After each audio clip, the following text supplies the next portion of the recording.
Isang mapagpalang buhay sa bawat isa. Nais kong batiin ang church ng Mataas na Bayan, CMJC itong Mataas na Bayan ng kanilang anibersaryo ng pagkatatag.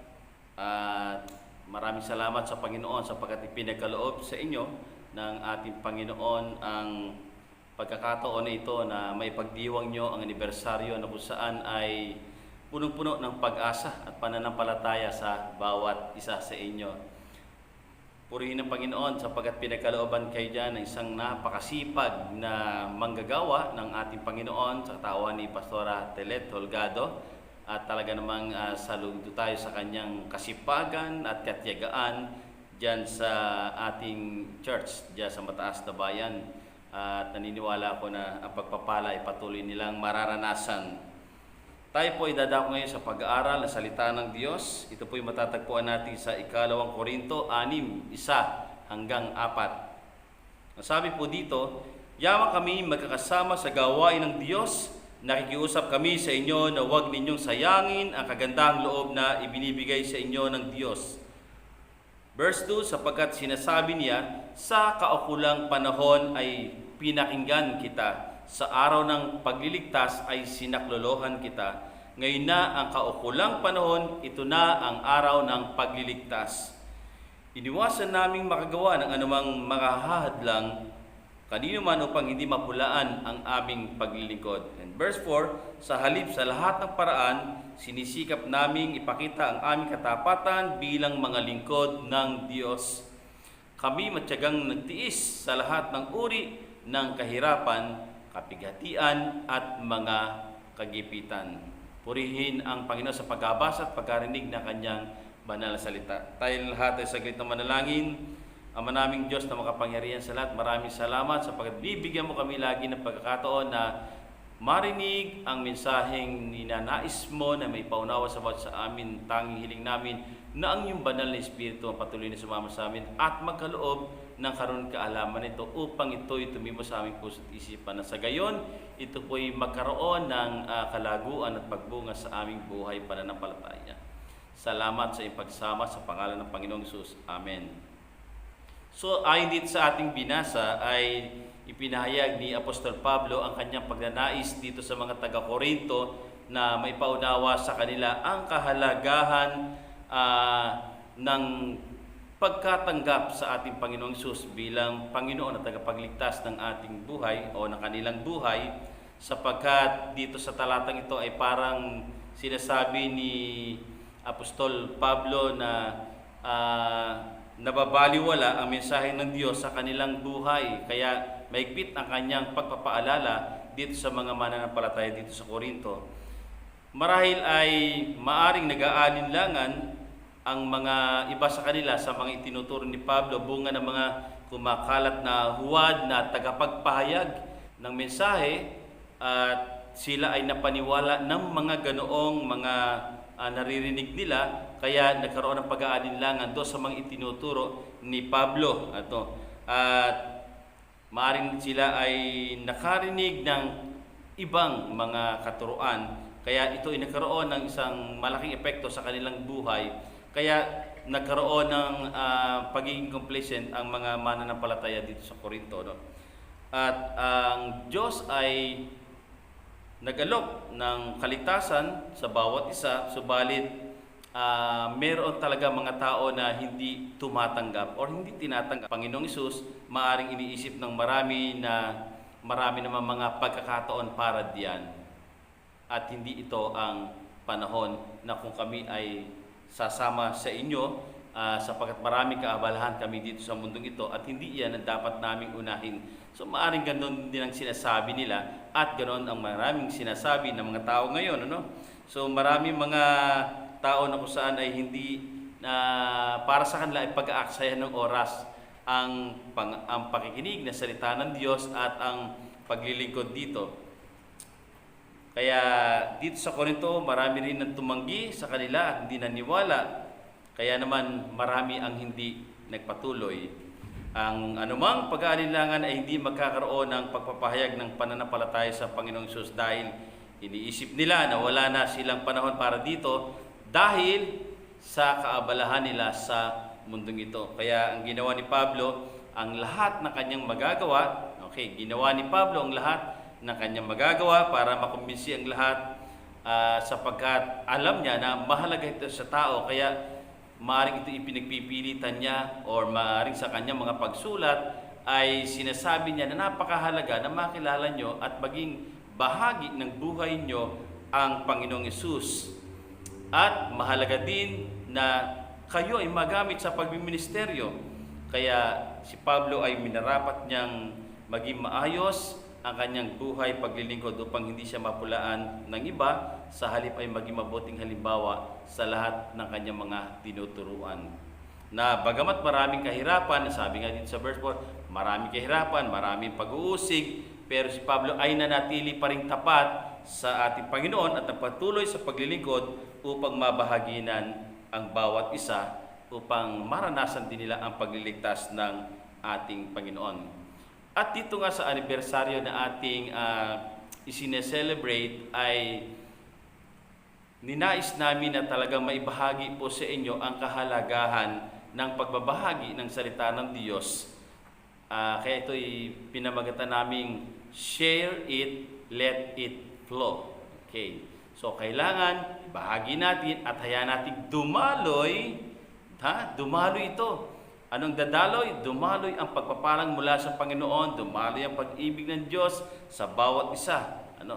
At alam naman natin na itong word ito na share o share it ay talagang usong-usong ngayon sa social media, no? Na tayo ay makapag-share anumang nakikita natin na parang ito ay maganda para sa kanila, may bahagi nga o mai-share nga, no? I-click nila yung share, and then makikita ng marami na yon ay nasa wall mo, at kapag ininakit sa wall mo, ibig sabihin marami ang nabahaginan mo ng mensahe na iyon, na kung saan ay na-bless ka or natuwa ka or nagandahan ka sa mensahe bang yon or sa video na iyon o sa anumang gusto mo na may bahagi sa kanila, dahil naniniwala ka na nais mo na makita rin nila yon o ma-bless din sila. Ayan. So, na-enjoy mo yung panonood dito, kaya gusto mo ma-enjoy din sila.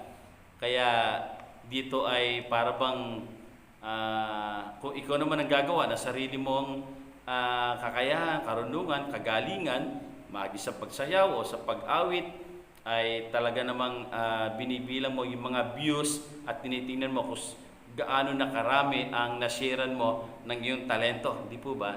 Nasharean ng iyong mga kagalingan. Napansin natin na kapag maraming mga nag-views ay natutuwa tayo, di ba? Dahil marami mga kaibigan natin, kakilala natin ang nakapanood dito. Ang tanong ay bakit kaya kung minsan ay pagpatungkol naman sa Panginoon ang ating napapanood at kung saan ay nabe-bless naman tayo, bakit minsan ay hindi tayo makapag-share? Ano ang dahilan? Hindi mo ba nagustuhan or ayaw mong ito'y makarating sa iba? So, nagustuhan mong panoorin pero wala ka namang pagnanais na ito'y may share sa iba. O imagine niyo, ako rin ay nagkaroon ng pagkakataon na kung saan ay nagbibilang din naman ako. Tinitingnan ko rin yung mga views at nakita ko na kapag ako ay nangangaral na salita ng Diyos ay napapansin ko na konti lang ang nakaka-view, no? Siguro pinakamarami na yata yung nasa 600 or 700, ano, sa ating mga pananambahan, ano.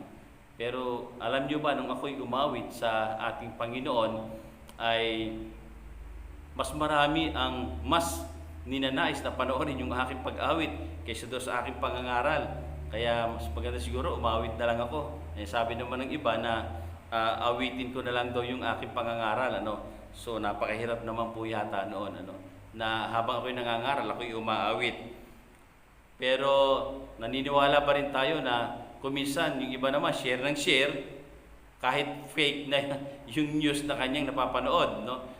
Kaya pakaingat din po tayo dahil hindi po natin alam na hahatiran natin sila na kung saan ay mga kasiraan, nahatiran natin sila ng mga hindi magagandang mga balita na kung saan ay nagkakaroon ng contamination ng kanilang kaisipan na hindi naman dapat. Kaya napakahalaga nang i-share natin doon sa mga tao ay yung kapakinabangan, makabuluhan, mga salita ng Diyos at talaga namang mapapakinabangan sa kanilang pang-araw-araw na buhay.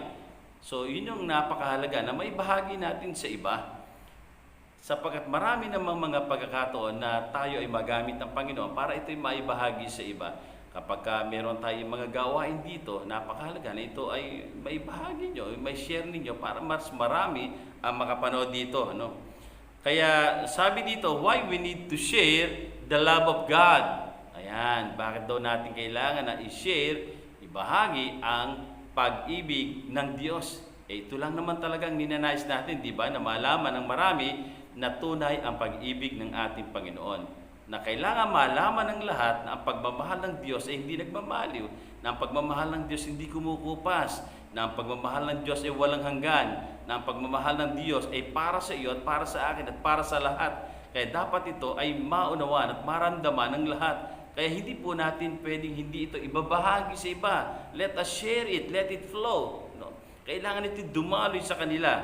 Bakit natin kailangang ibahagi ang pag-ibig ng Diyos? Why we need to share the love of God? Number one is that the grace of God will not in vain. Ayan, upang hindi masayang ang kagandahang loob ng Diyos. Yan, di ba? Lahat po tayo ay nakatanggap o nakaranas ng kagandahang loob ng Diyos. Nung tayo ay magsimula na ma-encounter natin siya at manampalataya tayo sa Kanya at tayo ay nanalig at tumanggap sa Kanya bilang Panginoon natin, ay biniyayaan tayo ng ating Panginoon ng kagandahang loob na ito na buhay na walang hanggan, kagandahang loob ng kaligtasan, ng pagpapatawad. Ito ay pagpapakita na kung saan ay kapag daw sinabi na upang hindi masayang ang kagandahang loob ng Diyos, okay, sapagkat nasasayang ang kagandahang loob ng Diyos kung hindi nga natin ito ibabahagi. Sapagkat kung hindi natin ito ibabahagi, ito'y pagpapakita ng pagbabaliwala sa kagandahang loob na ipinagkaloob sa atin ng ating Panginoon. Maaaring natuwa tayo na tanggapin natin ang ating kaligtasan, nasiyahan tayo, at naranasan natin ito sa magitan ng ating pananampalataya. Subalit, parang ang gusto natin ay hanggang doon na lamang ang pagkaunawa natin doon sa tinanggap natin na kagandahang loob. Yung pagkaunawa sa pagiging believer ay parang natigil na lamang doon sa pagtanggap natin ng kagandahang loob ng Diyos at hindi na natin ito kailangan ibahagi sa iba. Maraming mga tao ay ayaw talaga na ibahagi ang mabuting balita na ito na kagandahang loob ng Diyos. So, dapat ay hindi po ganito ang maging isipan natin sapagkat sabi nasasayang ang kagandahang loob ng Diyos. Marami mga tumanggap sa Panginoon ang kung saan ay nawala na rin ngayon dahil sa hindi nga ginampanan ang tungkulin ng isang anak ng Diyos. Mas minabuti na gawin ang pansarili mga kagustuhan at hindi ang gusto ng ating Panginoong Diyos. Kaya nasayang ang kagandahang loob ng Diyos. Kaya hindi natin pwedeng sabihin na okay na yon, ligtas na naman tayo ligtas na naman ako. Dahil natanggap ko na ang kagandahang loob ng Diyos. Pero naniniwala tayo na kaya tayo binigyan ng kagandahang loob ng Diyos ay upang ibahagi ito sa iba para maranasan din na iba. Kailangan mapatunayan natin na tayo ay tunay na mga anak ng Diyos sa magitan ng pagbabahagi ng kagandahang loob ng Diyos. At kung hindi, ito'y masasayang lamang. Sayang ang kaligtasan kapag ito ay sinarili mo lamang. Ang pagbabaliwala nito ay maaaring hindi rin tunay ang iyong pagtanggap dahil ayaw mong sumunod sa Panginoon na tinanggap mo. Sinabi mo pa na sasabi mo siya ay aking Panginoon, ikaw na po ang Panginoon ko, pero hindi ka naman sumunod. Ibig sabihin, hindi totoo ang iyong pagtanggap sapagkat ayaw mong sumunod sa Panginoon. At meron naman talaga na nagsasabi na okay po, tinatanggap kita bilang aking Panginoon. at talaga noong naranasan niya ang kaligtasan at kagandahang loob ng Diyos, ay natutong sumunod sa Panginoon. Simula nung tanggapin niya ang Panginoon hanggang sa kasalukuyan, ay naroon pa rin siyang sumusunod sa kalooban ng Panginoon. Mas mainam kung maging makatotohanan tayo sa ating pagtanggap sa Panginoon upang tayo ay tunay na maging anak ng Diyos at makapaglingkod tayo ng taos puso natin bilang pagpapakita ng ating pagsunod sa Kanya bilang Panginoon. Amen po ba? Okay. Huwag nating sayangin yung kagandahang loob ng Diyos, dahil kapag hindi natin ito ibinahagi, sinayang lamang natin. Or hindi totoo ang ating pagtanggap sa Kanya bilang Panginoon. Okay, sabi sa Galatians 6:7-8, huwag ninyong linlangin ang inyong sarili, hindi maaaring tuyuin ng Diyos kung ano ang tinanim ng tao.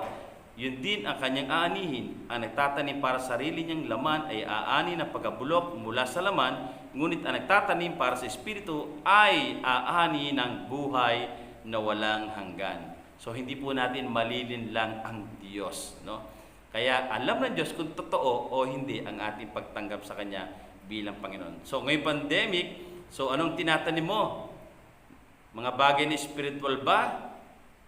At saan ba ito itinatanim? Sa puso mo at sa puso ng ibang tao? O baka naman itinatanim mo ay puro gawaing makalaman para sa sarili mo? Ayan. Hindi po maganda kung ang pagtatanim natin ay puro pansarili lamang. Kapatid, sabi sa Biblia ay ang kahantungan ito ay kabulukan dahil hindi lumago ang spiritual na buhay mo. Dahil ang mga uso sa social media ang pinagkakaabalahan mo at hindi ang pagpapalago sa spiritual na buhay mo. Sayang ang kagandahang loob na ipinagkaloob sa iyo ng Panginoon dahil hindi mo ito pinahalagahan at mas pinakinggan pa ang mga tawag sa mundong ito kaysa sa panawagan, di ba? Ng pastor mo. Kinachat ka ng pastor mo, tinatawagan ka, may pinagagawa sa iyo, hindi mo pinapansin. Pero yung mundong ito, pagka may pinapagawa, ito yung lagi mong pinagkakaabalahan. So, huwag po nating hayaan na mabaliwala ang ipinapagawa sa atin ng mga tagapanguna sa atin, sapagkat ito po yung nakakasakit ng damdamin ng mga taong ginagamit ng Panginoon para ikaw ay maging matatag sa iyong pananampalataya. Huwag mong hayaan na hindi mo marespeto yung mga taong ibinibigay sa iyo ng Panginoon. Ayan. Dapat tayo ay matuto na sumunod sa Panginoon at sa mga taong ipinagkakalob ng Panginoon sa atin na maging gabay natin sa ating pang-araw-araw na buhay natin. Ang mga lingkod ng Diyos ay naniniwala tayo ng pagpapala sa bawat isa sa atin, pero mas madalas ang gusto lamang na pagpapala ang matanggap. Di ba? Gusto natin yung pinansyal, yung material na pagpapala. And then, alam naman natin, iiwan lamang natin to pagdating ng panahon. Pero kagandahang loob o kaligtasan ng Panginoon ay pang walang hanggang buhay yan.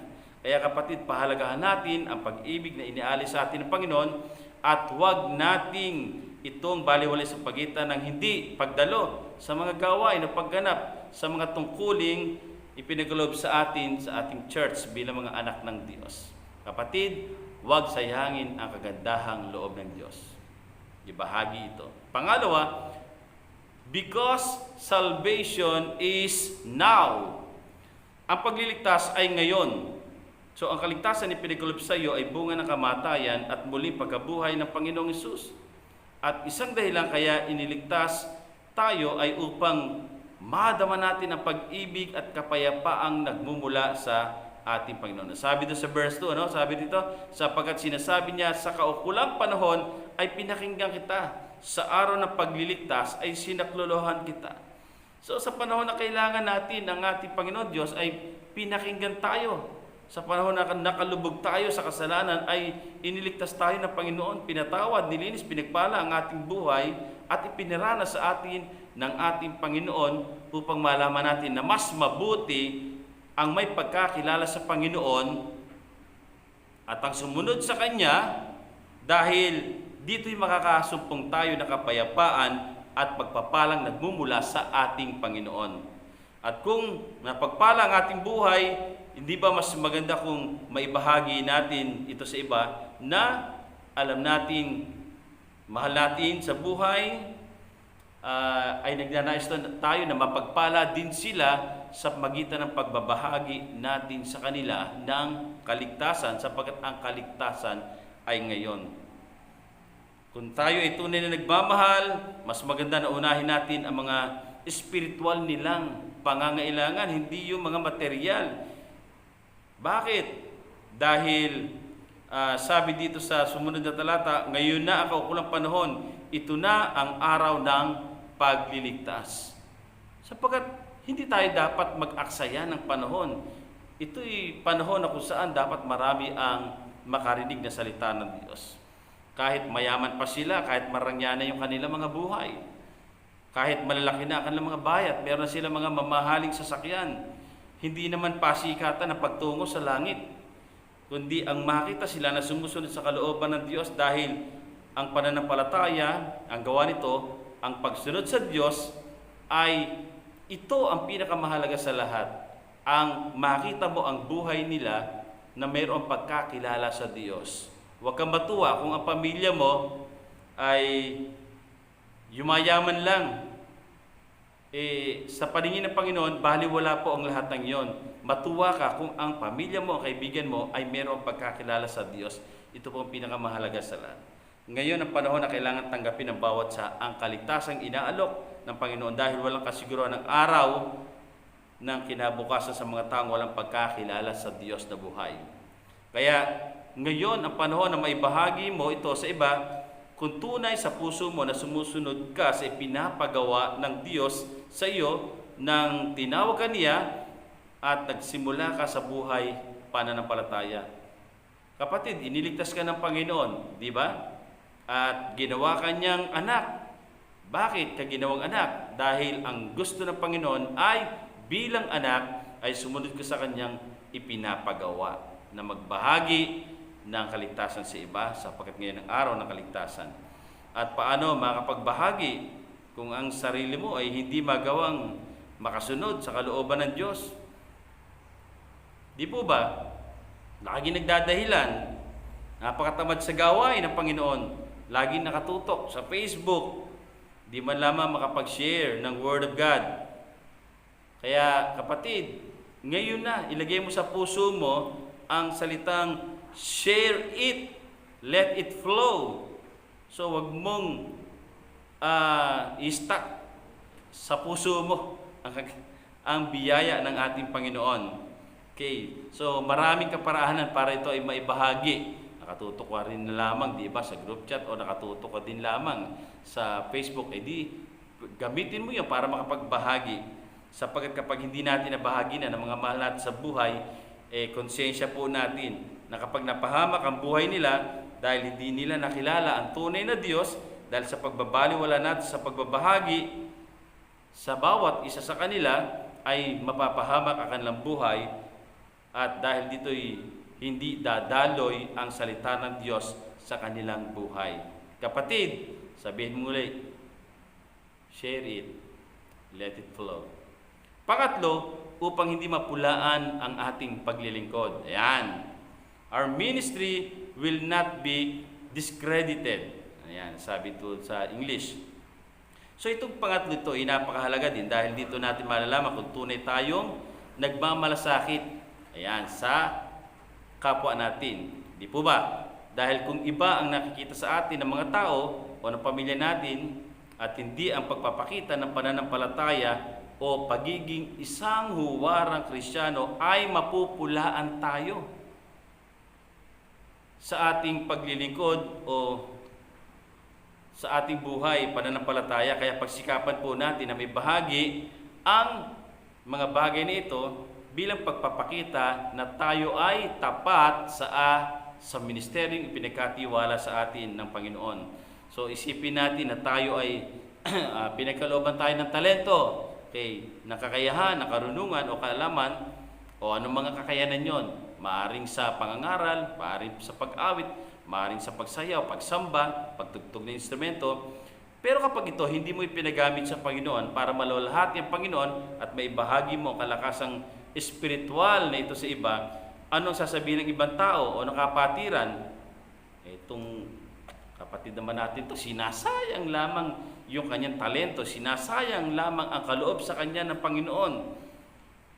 Noon, ang galing-galing, magpatotoo, ang galing magbahagi ng salita ng Diyos, manalangin, lagi nasa cell group, lagi nasa training, lagi nasa devotion, pero nawala ang lahat ng yun dahil lagi nagkakaroon ng dahilan. Kasi pandemic ngayon, hindi kami pwedeng lumabas ng bahay. Pandemic ngayon, maraming pinagbabawal. So kapag tayo hindi naubusan ng dahilan sa buhay natin, hindi na tayo magagamit ng Panginoon kahit kailan, at masasayang lamang ang kaloob sa atin ng Panginoon. Kapag hindi dumaloy, ang blessing na iyan ay hindi na magiging kapaki-pakinabang yan dahil naka-stuck na lamang yan dyan sa buhay mo hanggang sa mawala yan. Ang isang tubig na hindi umaagos ay nabubulok, bumabaho, at pinamumugaran ng maraming lamok, mga virus, dahil marumi ang kanilang pinanggalingan. Ang sapa na umaagos ay mas malinis at napapakinabangan dahil hindi po stagnant yung tubig doon sa running water, no? Ito'y umaagos mula doon sa bukal, no? At nagiging pagpapala ito sa maraming, di ba, kanilang pinatutunguhan. Yung Dead Sea, ayan, wala naman nabubuhay na nilalang diyan, kundi mga virus, mga bacteria lamang. Dead nga, no? So ibig sabihin, kasi hindi nga umaagos, stagnant, no?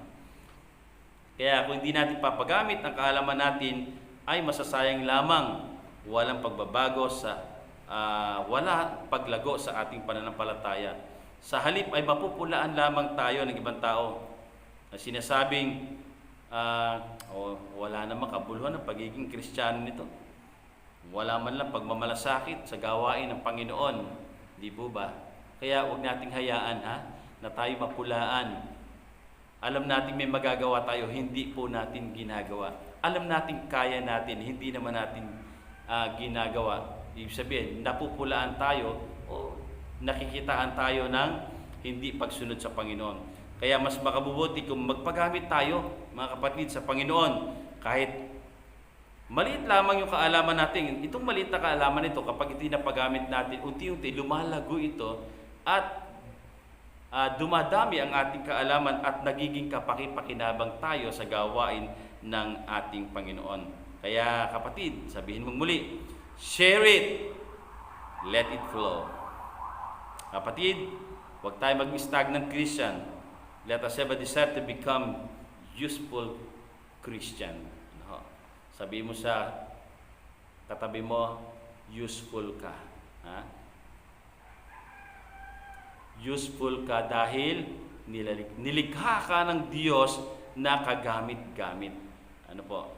Okay, number 4, may pakita ang ating katapatan sa Diyos. Ayan. Why we need to share the love of God.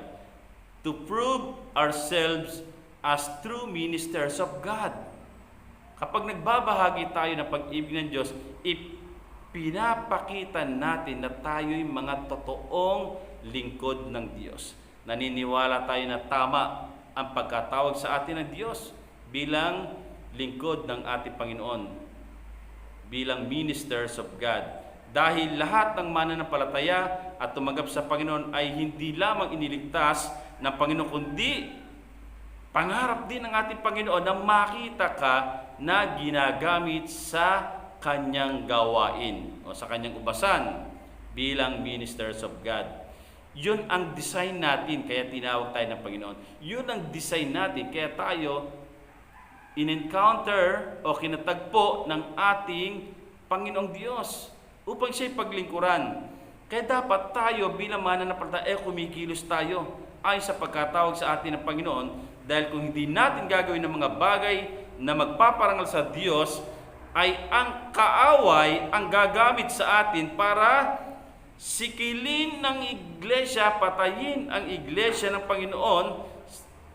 Sa bawat mananampalataya na hindi kumikilos ay mapaparalisa ang katawan ni Kristo, sapagkat si Kristo ang ulo ng iglesia at tayo'y katawan. Kapag hindi kumikilos ang body of Christ, ang katawan ni Kristo, ay unti-unti itong mamamatay, magiging stagnant, magiging mawawala ito, masisira ito. Kaya huwag nating hayaan na tayo ay hindi magamit ng Panginoon. Kaya patunayan natin sa kaaway, sa dyablo, at sa mga tao din na tayo ay handang magpagamit sa Panginoon bilang ministers of God. Di ba? Kapag sinabi na minister, ito ay nangangahulugan naman na hindi ka naman pastor, kundi ang tawag sa lingkod ng Diyos. Kapag sinabing lingkod ng Diyos, ikaw ay isang anak ng Diyos na nagpapagamit sa Panginoon ayon sa talentong ipinagkaloob sa iyo.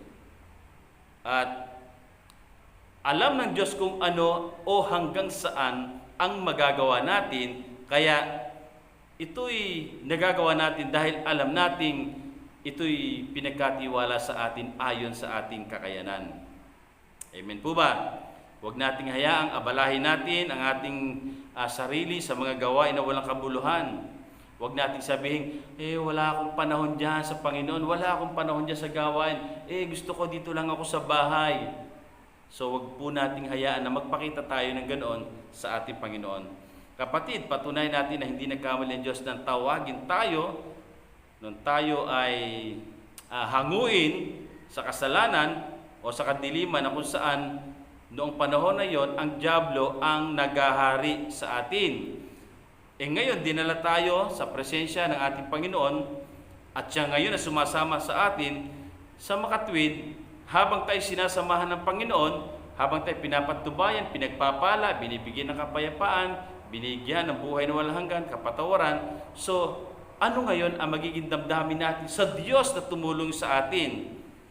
Ito'y pagtanaw ng malaking utang na loob na ginawa sa atin ng Panginoon kung paanong ipinagkaloob niya ang sarili niyang buhay, namatay siya, di ba? Siya sinaktan, pinalo, nilait, nawala ng karangalan, ng respeto, hanggang siya ay patayin, tinanggap ang lahat ng kaparusahan na dapat tayo ang parusahan. Di po ba? Dahil tayo nagkasala Pero tinubos tayo ng Panginoon at ang tangi lang natin magagawa ay maglingkod sa Kanya bilang ministers of God.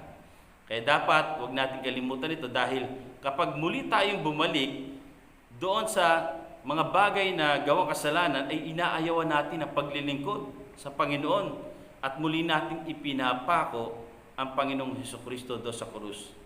Kaya huwag na huwag tayong babalik sa kasalanan. Ipakita natin sa Panginoon na siya ang buhay natin, kaya unahin natin ang kanyang kaharian at ang kanyang katwiran bilang isang tunay na ministers of God.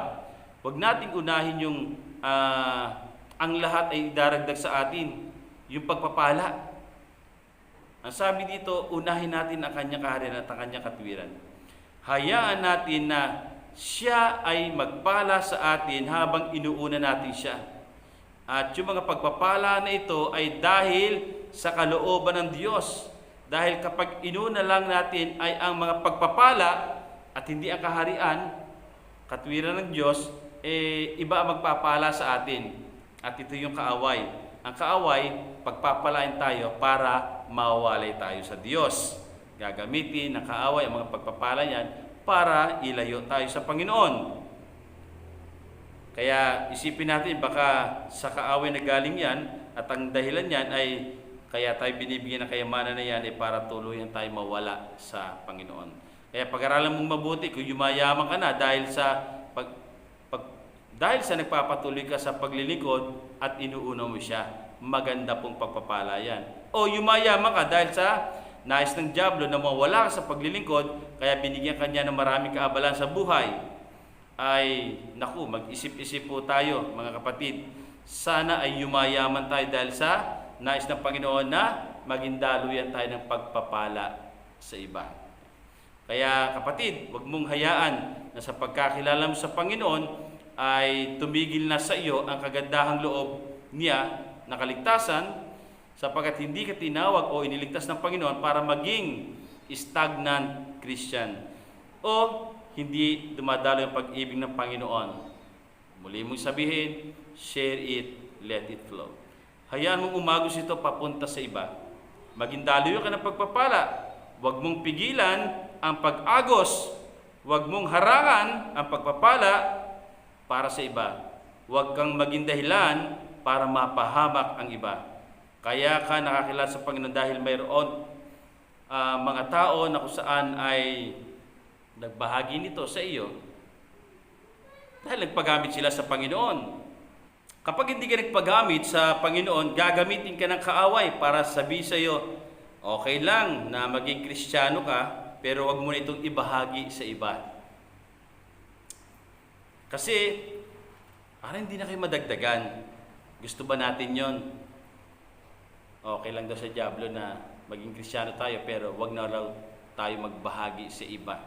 Yun ang gusto ng kaaway. Kaya, habang hindi natin ginagawa ang mga bagay na pinapagawa sa atin, ay nagagamit tayo ng kaaway para matigil ang pagdaloy ng pagpapala sa iba. Kaya kapatid, sabihin mo, share it, let it flow. Mangyari sa buhay mo ang naisin ng Panginoon na maging daluyan ka ng pagpapala sa iba. Tayong lahat ay manalangin. Ama naming banal na makapangyarihan sa lahat, maraming salamat o Diyos sapagkat ipinaunawa mo sa bawat sa amin sa pagitan ng Banal Espiritu ang mga bagay na kung saan ay ninanais mo na gawin ng bawat sa amin. Panginoon, kaya mo po kami tinawag, kaya mo kami iniligtas, kaya mo kami pinatawad sa lahat ng aming mga kasalanan at pinagkalooban ng buhay na walang hanggan ay upang magamit kami na maging daloy ng pagpapala sa iba. Huwag mo po, Panginoon, hayaan na matigil po sa amin ang pagpapala na ito. Huwag po namin itong sarilinin. Huwag po naming hayaan na hindi po ito dumaloy sa iba sapagkat ang kalooban mo'y marami ang maligtas, marami ang mapagpala sa aming buhay. Hayaan mo, O Diyos, na ang kapangyarihan ng iyong banal na Espiritu ang ipagkaloob mo sa bawat isa. Katukin mo ang puso ng bawat isa. Lord, yanigin mo, ligligin mo ang puso ng bawat isa. Alisin mo ang mga katigasan ng puso, ang katigasan ng kalooban. Alisin mo ang mga pagdadahilan, alisin mo ang mga pagrereklamo, alisin mo ang pagwawalang bahala, ang pagbabaliwala sa mga tungkuling iniatang mo sa amin. Huwag po naming hayaan na ito'y magpatuloy, kundi magpakita kami ng kasiglahan sa aming paglilingkod. Magpakita kami ng init. Magpakita kami ng pagnanais na ikaw ay paglingkuran. Magpakita kami ng pagnanais na maipahayag, maipakita sa iyo na kami mga tunay na lingkod mo, tunay na mga ministers of God. Panginoon, huwag mong hayaan na masayang ang kagandahang loob na ipinagkaloob sa amin. Huwag mong hayaan na masayang ang lahat ng pagpapagal mo sa amin. Huwag mong hayaan na masayang ang iyong ginawa para sa amin, ang kamatayan at muling pagkabuhay mo ay hindi masayang sa buhay namin. Hayaan mo na ito'y pahalagahan namin. Pakaingatan namin sa aming mga buhay at naisin namin na kung anong naranasan namin, na kung anong ipinagkaloob mo sa amin, ay may pagkaloob mo din sa iba sa magitan ng pagpapagamit namin sa iyo, O Diyos. Hayaan mo na ang kapangyarihan mo'y patuloy na dumaloy sa amin. Ang iyong banal na Espiritu ang patuloy na manguna sa aming buhay. Sapagkat ikaw ay tinanggap namin bilang Panginoon, kaya naman hayaan mong sumunod kami sa Panginoon. At hayaan mong sumunod kami sa mga taong nangunguna sa aming buhay upang kami ay patuloy na magamit sa larangan ng paglilingkod sa iyo. Hayaan mo, O Diyos, na simula sa araw na ito ay maipakita namin sa iba't ibang kaparaanan na kami ginagamit mo upang maging daluyan ng pagpapala sa iba.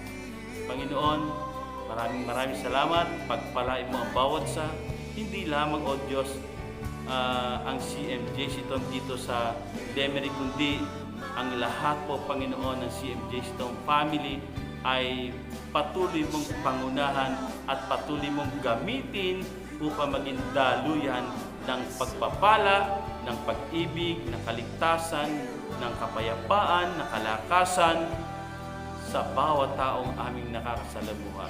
Salamat po, Panginoon, sapagkat naniniwala po kami, tinawag mo kami para gamitin. Magpapagamit kami sapagkat ito ang kalooban mo para sa amin.